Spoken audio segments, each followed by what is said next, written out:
In the fallacy of our youth, death seems a distant thing that could never really affect us.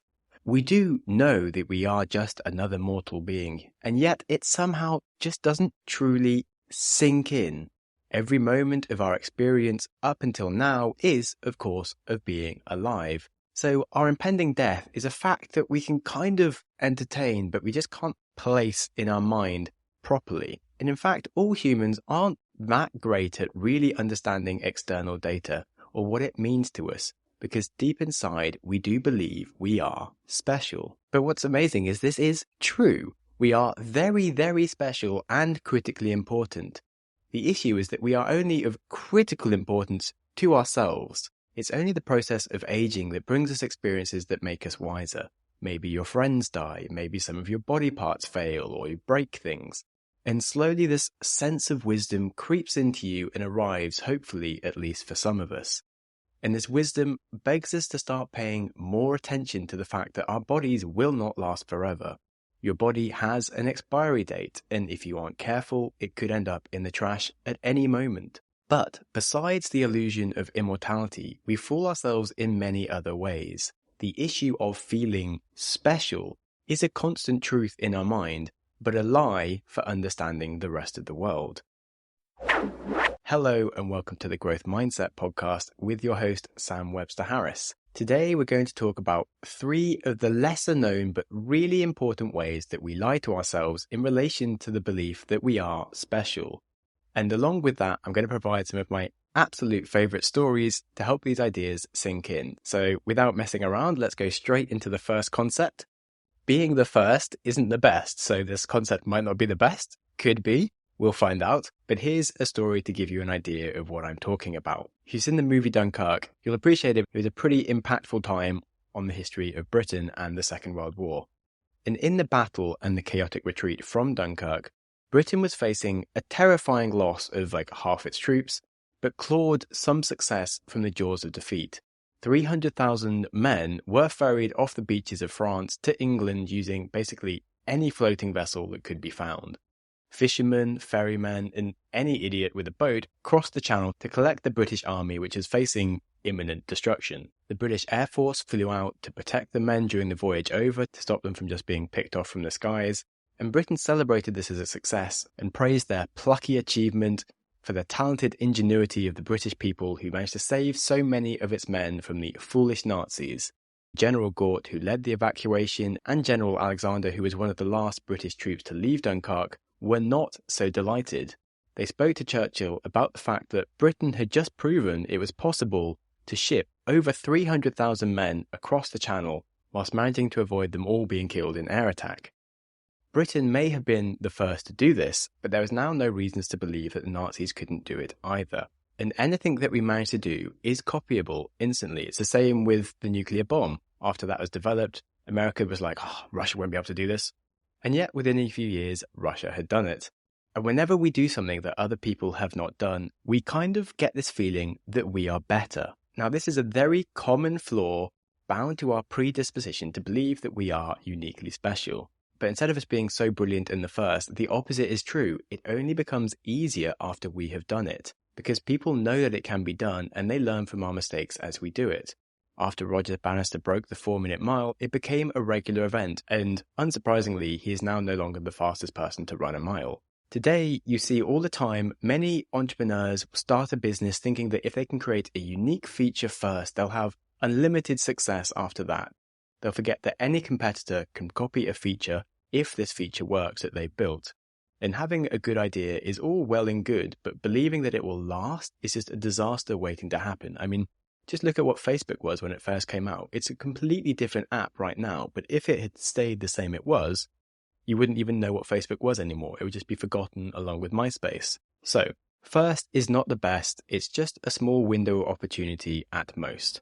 Now on to concept number 2. That is that other people's problems are also our problems. Stepping back a bit further into history, if you look at Britain during the Black Plague, this had gone over all of Europe, and it began in South England in around 1348. By 1349 it spread into Wales, Ireland and northern England. It had ripped through the population mercilessly and brought the country to its knees. Now, the Scottish at this point had not experienced the plague, and they saw this as God punishing the English. They spotted a divine opportunity whilst England was on its knees, and they excitedly gathered an army to invade the fragile English.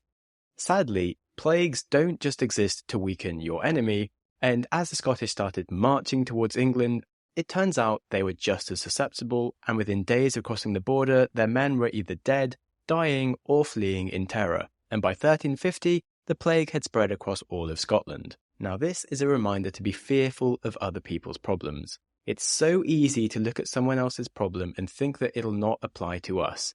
So frequently, we attribute other people's failures to their stupidity, and if they do succeed at something, we think it's their good luck. And then when we look at ourselves, we attribute our own failures as like unfortunate luck, but our success due to our innate genius. It's much better to assume the opposite. If you see someone struggling with something that you don't have much experience with, you should expect to perform the same or even much worse. Again, this is a problem that affects entrepreneurs and businesses, where they'll see a company struggling with a problem and they'll think just because they're special and better, they won't have these issues. And then they start their business and they get overwhelmed by all the same problems and make even less progress than the other business.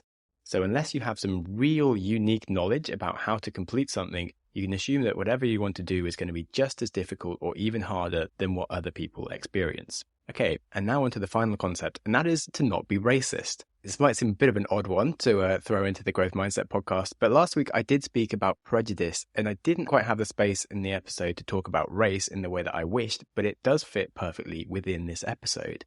For the past 100,000 years, humans have judged other races due to just our tribal nature and the need to think of ourselves as special. Yet the color of your skin is just due to like a small sliver of epidermis, about 1 millimeter thick. It's so thin that when you strip it off the rest of your flesh, it is translucent. And that's where all of your skin color is. Race is just a small sliver of epidermis. Nina Jablonski said that it's extraordinary how small a facet of our composition is given so much importance. People act as if skin color is a determinant of character, when all it is a reaction to sunlight. Biologically, there isn't really a thing such as race. Yet look how many people have been enslaved or hated or lynched or deprived of fundamental rights throughout history because of the color of their skin. Now, racism is just simplistic thinking around the concept that we believe we are special. Our intuition is to judge others as less special than ourselves, and it's in our nature to fixate on any characteristics that we can find in others that might advance the feel that we are special or they are worse. So your intuition is basically a bit of a racist idiot without having some education or experience. The fact that racism has plagued our species for so long is a real leading indicator of our natural predisposition to see the flaws in others, whilst believing that there is just something more special inherently about ourselves. So the faster that you can overcome this, the quicker that you can see the world as it is, and you can see that your place in it, and you can understand that you are not special. One of the cool stories to help disprove racism was during World War II, an all-black squadron of fighter pilots was formed to prove that black individuals were as capable as their white counterparts. It was called the Tuskegee Airmen Squadron, and they really did excel in combat, and it helped prove to the military and America the importance of desegregating races. And another really cool story that has some other psychological themes going on was musician Daryl Davis, who is himself a black man, made it his life's work to befriend members of the KKK.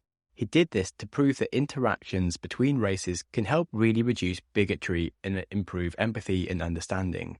Over the years, many members of the KKK who met him ended up renouncing their views and even gave Darius some of their robes. So there are certainly so many more things I could talk about on racism, and if you are interested, I would be happy to go into that further. And on that, I hope that you have enjoyed the show today, maybe understood some of your biases and why they happen, and you can take it easy on yourself, but also be a bit more rational. If you think that you know someone that would enjoy the show, it would be incredibly useful for me if you would share it with them, as well as, of course, leaving a positive review, because that's kind of how the podcast gets a bit validated as something worth listening to by someone finding the show. So that would be super appreciated. And on that, remember that life is to be enjoyed, and that does mean by starting with enjoying today, because enjoyment is not something to put off to the future, because then it will never happen. So be kind to yourself and be kind to someone else too. Thanks for listening.